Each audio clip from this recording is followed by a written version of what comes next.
Hi, John Risby here from the Alcohol Free Shop. Last week I went to northern Spain to visit Win. Had a brilliant time, learnt lots of things. I'll tell you about it in this video. I'll tell you something now, it was cold. It was like being back in Manchester. I live in Malaga now. I'm used to the warm weather.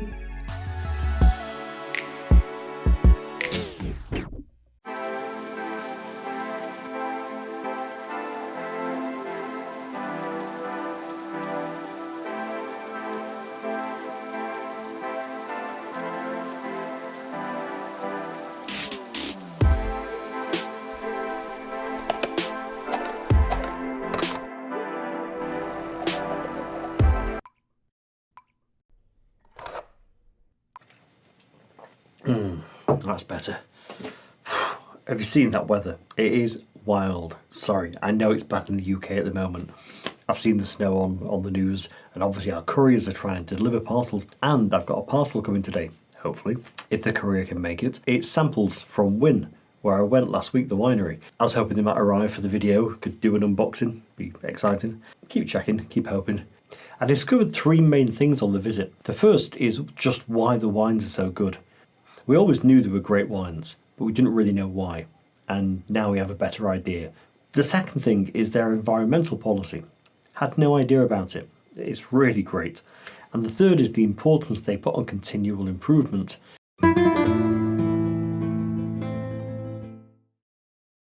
So, the reason why the wines are so good. This is really down to two things: the quality of the wines they use and their superb facilities. The group that owns Win, they have wineries all over Spain. Those wines are the only wines that Win use to de-alcoholise. They don't buy wines in from anywhere else. And that's actually more standard. There's not many companies that are wineries and de-alcoholise their own wines. So most de-alcoholisation companies, they'll have the equipment to de-alcoholise but not the wine. So they buy it from the open market.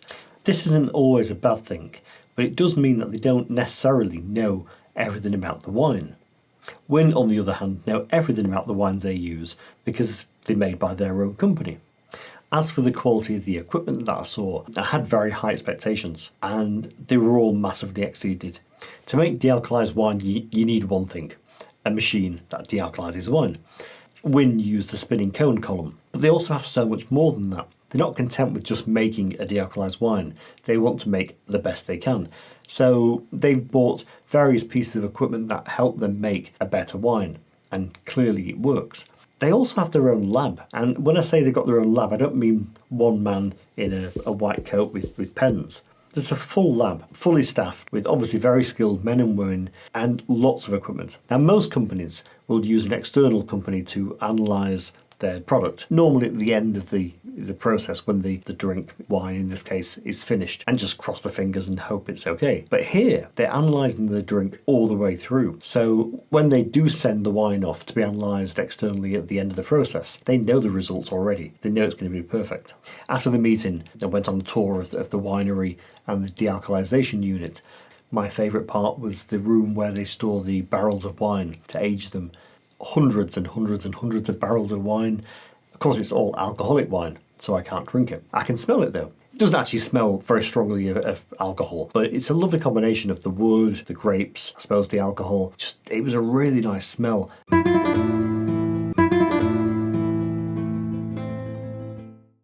As for their environmental policies, that was something that really surprised me. They should shout about it more. I mean, we're shouting about it now, and we're going to change the website to update this information because it's fantastic. Solar panels. Now, it's not that unusual in Spain to see solar panels, but they were everywhere at the winery, basically on all the roofs.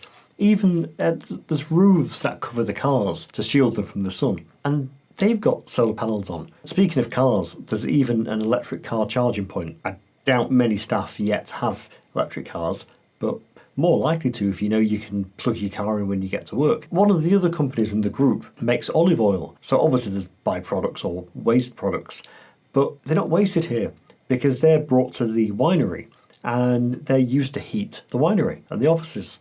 In a way, I shouldn't really be surprised that a company that relies on nature and the environment for its products cares so much and is so forward thinking, but so many companies aren't.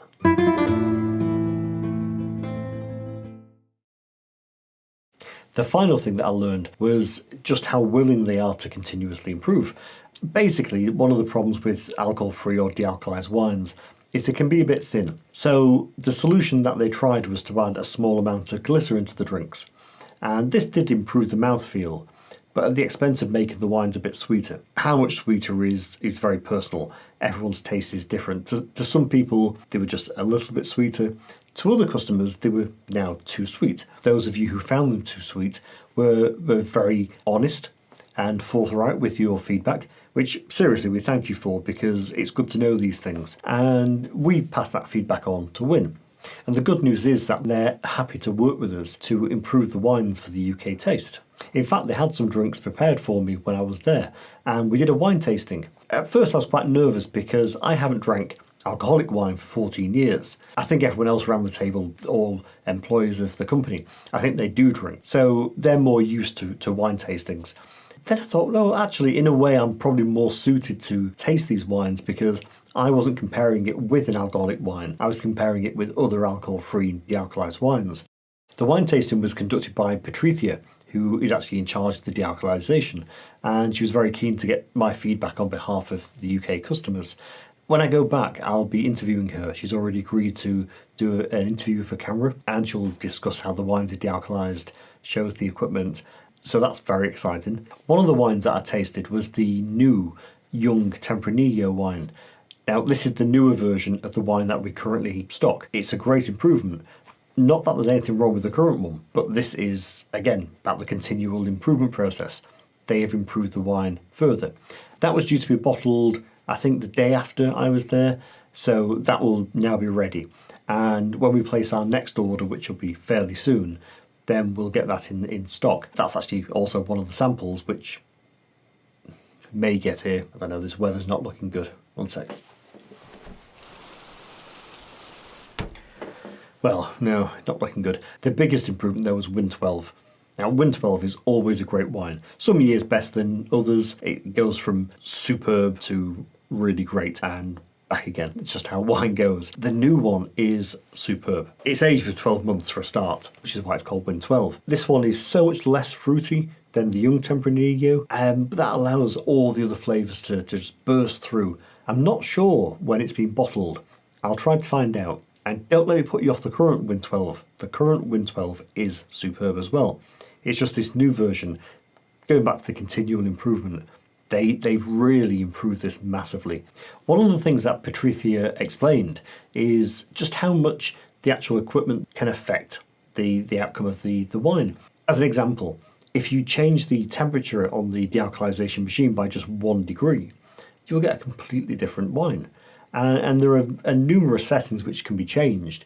So the scope for experimentation just on the equipment is huge. And that's part of the reason why the wines are improving. And as I said, sounds like the parcel might be here. Back in a minute. 2 parcels. Let's open them.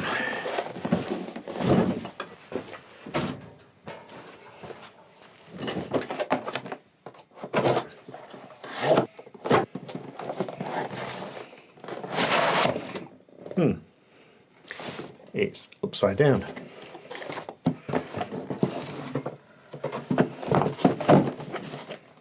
The box, isn't it? Okay, so first of all, we've got the Win Tempranillo. So I'm expecting 2 of these. One is the current one, and one is going to be the new one.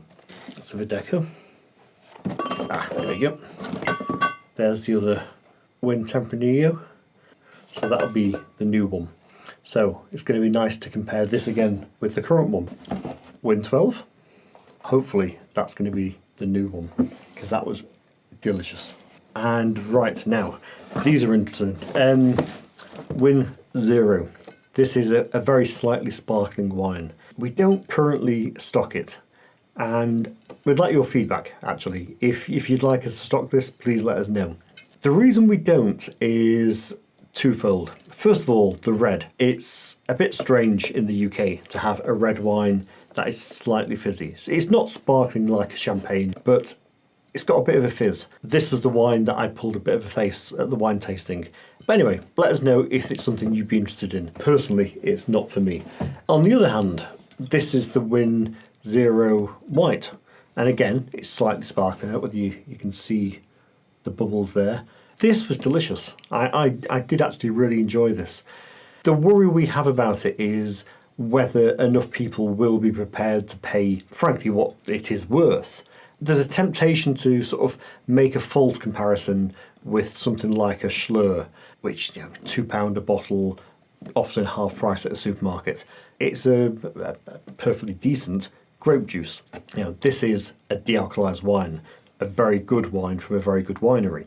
So there is a big price difference between Schlur and Win Zero, but there's also a big difference, full stop. It's not remotely a similar drink, but it sort of looks like it could be, and that's one of the worries we have about it. But taste-wise, this is actually one of the nicest drinks. It's the same wine as the still Verdeco, I believe. The extra fizz, for me, really worked. I thought it was delicious. So again, let us know what you think. So now we've just got one more box. I only expected one box. I don't know why there's two. Win Sparkling, just the one bottle, 3-bottle box. But I don't know whether this is the same one we currently have. But again, I will ask them and find out and taste it and let you know what we think. As I said, I'll be returning to the winery soon to conduct some interviews and take some film. If you have any questions at all that you'd like me to ask, please either leave them in the comments below or email us info@alcoholfree.co.uk and we'll see what we can do. Hope you've enjoyed the video. If you have, please give us a thumbs up. If you haven't, please press thumbs down twice. And please subscribe. We'll be doing a lot more videos from now on, including answering any questions you may have. Oh, as for Valladolid itself, I didn't see too much of it, to be honest. I meant to, but I noticed my hotel floor sort of sloped just a little bit, really. So, a tin of olives from the minibar, as you do, and it rolled. So I thought I'd film it. Time flies. There's a link below. It's a whole afternoon. It was fun.